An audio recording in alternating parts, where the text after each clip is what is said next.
मशवरा देता हूं हुकूमत को और वजीर कानून को मशवरा देता हूं कि ना फिरौन की हुकूमत सारी जिंदगी रही, ना नमरूद रहा, ना जाज बिन यूसुफ रहा, ना यजीद रहा।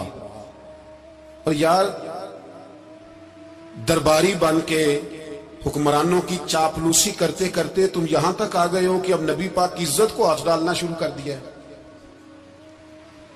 और आप यकीन करें सियासी जमातों का इतना बुरा हाल है कि इनके लीडर के बारे में कोई बात करे तो पागल हो जाते हैं ये एहतजाज कर करके।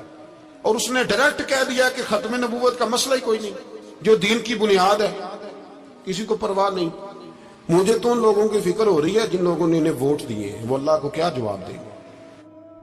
और ये अल्लाह माशाअल्लाह सारी सियासी जमातें इस तरह की।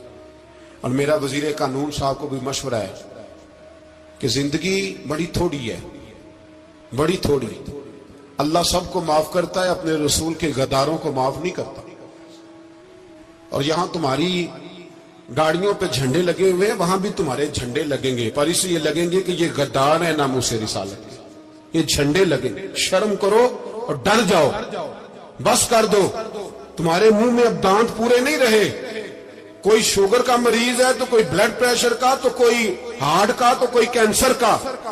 शर्म करो और अपनी कब्र की भी थोड़ी सी फिक्र करो। बताओ पाकिस्तान के कितने सदर गुजरे, वजीर आजम गुजरे, तो उनकी कब्रें कहां हैं? कोई जाता है उनकी कब्रों पे? किसी को खबर है? क्यों अपने लिए जहन्नम इकट्ठी करते?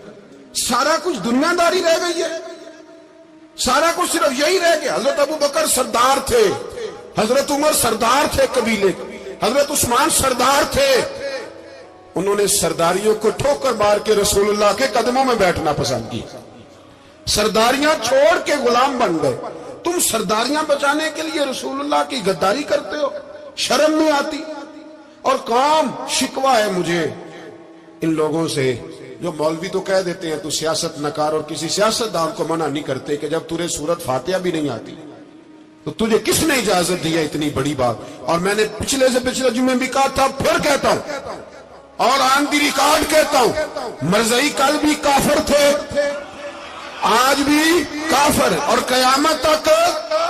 और जो उनके कुफर में शक करे वो भी, और पक्का बेईमान है, काफिर है। वो वजीर कानून हो या सूबाई हो या विफाकी हो, मन शक्का फी कुफर ही फकत कफर। जो मरज़ई के कुफर में शक करे वो भी काफिर है। हमारे रसूल आखिरी रसूल है। हम किसी को ये इजाजत नहीं देंगे कि वो खत्म नबूवत में रखड़ा डालने की कोशिश करे। हम किसी को ये इजाजत है। और तुमने कौम को लूटा, लूटते रहो, अब ईमान पे डाके तो ना डालो। तुम्हें दौलत लूट के पेट नहीं भरा, अब ईमान लूटना शुरू कर लिया। तुम्हारा फैक्ट्रियां लूटकर, कौमी खजाना लूटकर पेट नहीं भरा, भाई मानो दीन बेचकर अपनी हुकूमतें पक्की करोगे। और वो लोग भी तैयार हो जाएं जो इन बेईमानों को मुंतखब करते हैं, उनसे भी सवाल करेगा खत्म नबूवत का मौजू कयामत के दिन कि तुम बताओ। इनको सपोर्ट करते थे जो रसूलुल्लाह सल्लल्लाहु अलैहि वसल्लम के बाद भी किसी नबी को नबी मानना दुरुस्त जानते थे। शर्म आनी चाहिए, ख्याल होना चाहिए। और मैंने कहा कि हमारा दिल नहीं चाहता, आप यकीन करें। हमें शौक है जुलूस निकालने का, तुम्हारे खिलाफ बातें करने का। तुमने रोज थर्मामीटर निकाला होता है, चेक करते हो कि ईमान कितना है कितना नहीं है। ये पाकिस्तान अगर सूबा सिंध है तो हजरत अब्दुल्ला शाह गाजी का है, अगर बलोचिस्तान है तो हजरत बाबा अब्दुल रहमान का है, और अगर पेशावर है तो वो सूफिया का है, और अगर ये धरती पंजाब है तो ये दाता अली अजमेरी की है, ये बाबा फरीदुद्दीन की है। इसमें किसी गद्दार को कब्जा करने की इजाजत बिल्कुल नहीं मिलेगी। और हम वो लोग भी नहीं जो चुप करके अंदर सोते रहे, कौम जो करती है करती रहे, हमें परवाह नहीं ना, ऐसी कोई बात नहीं। कोई बंदा ना समझे कि इन्हें होश नहीं, इन्हें पता नहीं, हमें सारा कुछ ही आता है। फिर अगर कल को कोई मुमताज कादरी पैदा हो गया तो शिकवा ना करना, कल को कोई फिर से आमर चीमा निकल आया तो शिकायत ना करना, याद रखना।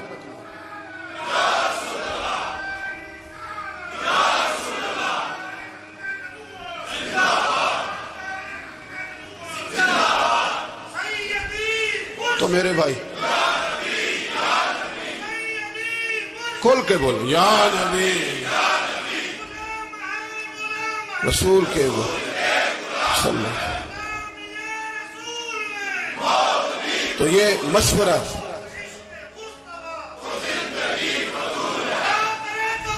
جزاک اللہ، تو یہ تمہیں مشورہ ہے.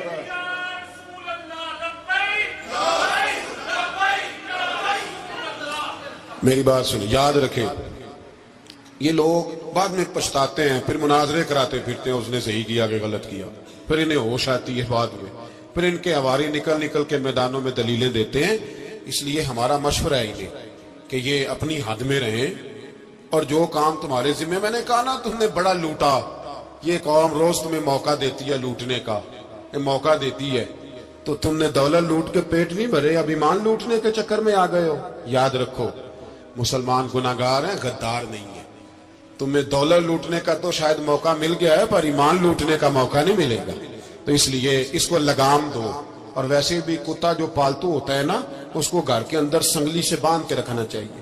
یہ تمہارے بوٹ چاٹتے ہیں، بھونکتے ہیں، تمہارے حق میں وزارتیں لیتے ہیں. ہم نے تو کوئی وزارت نہیں لی تم سے، اور نہ ہمیں شوق ہے. اس لیے کہ ممبری کیا کرنی ہے جس کو ممبر رسول عطا کر دیا جائے، اس نے کیا کرنی ہے یہ ممبریاں جس کو پکا پکا ممبر رسول دے دیا جائے. تو اس لیے اس سے باہر آؤ. میں نے کہا بڑے بڑے نمرود، فرعون، قارون دفن ہے، تمہارا بھی نام تک نہیں ہوگا، بالکل نام نہیں ہوگا. اس لیے ہمارا مشورہ، اور آپ لوگ بھی آئے نا یہ اگلے سال، تو ان کو کھڑا کر کے پوچھ لینا، اسلامی جمہوریہ پاکستان کا تم نے ایم پی ایم میں نے بننا ہے، پہلا کلمہ ہی صحیح سنا دو. چلو خدا کا واسطہ یہی بتا دو کہ تمہیں نماز بھی ڈھب سے آتی ہے کہ نہیں. اور آپ کی موج ہے، آپ بٹھا لیتے ہیں سر پہ، کیا کریں، سمجھانے والے مفت گناہگار ہو گئے اور بہکانے والے سب تمہارے یار ہو گئے. اس لیے یہ چھیڑتے ہیں جان بوجھ کے. اور پھر جب کوئی ممتاز قادری علیہ رحمہ پیدا ہوتے ہیں، پھر انہیں دشواری ہوتی ہے، پھر ان کا جینا مشکل ہو جاتا ہے. یہ موقع دیتے ہیں، پتہ نہیں کس کے ایجنڈے پہ عمل کر رہے ہیں. میرا سوال یہ ہے، میں نے پچھلے جمعے پھر میرا سوال ہے کہ میں پوچھتا ہوں، اس آدمی کو ضرورت کیا ہے ختم نبوت پر بات کرنے؟ جب امت مسلمہ کے متفق کا فیصلہ ہے کہ مرزائی کافر، اسمبلی نے بل پاس کر دیا کہ مرزائی، ان کو اقلیت قرار دے دیا، اور جب سے وہ اقلیت بنے، نہ ہم نے ان کی عبادت گاہ جلائی، نہ ہم نے ان کو قبروں سے نکالا، نہ ہم نے، بس ٹھیک ہے جیسے عیسائی رہتے ہیں، یہودی سے کس ملک میں رہتے ہیں وہ بھی رہے، اقلیت بن کے رہے، کوئی اعتراض. پر تم انہیں کھینچ کھونچ کے کیوں قریب کرتے ہو؟ تمہارا کیا جرانہ ہے ان کے ساتھ؟ بتاؤ تو صحیح. ان لوگوں سے ان کو چاہیے اپنے منہ میں لگام ڈالیں، اور اگر نہیں ڈالیں گے پھر انشاءاللہ ڈالی جائے گی، اور بڑی تگڑی ڈلے گی، اور پھر ایسی ڈلے گی، ایسی ڈلے گی. سلمان تاثیر جب مرا تھا نا، تو 5-5 لاکھ روپیہ مولویوں کو آفر کی جنازہ پڑھاؤ، 5-5 لاکھ روپیہ چھوٹے چھوٹے مولویوں کو. اور داتا صاحب کی مسجد کے خطیب بھی صوبائی جو تھے، وہ خطیب تھے، ملازم تھے، انہوں نے کہا کہ ایمان نہیں بیچنا، نکالنا ہے نوکری سے تو نکال دو.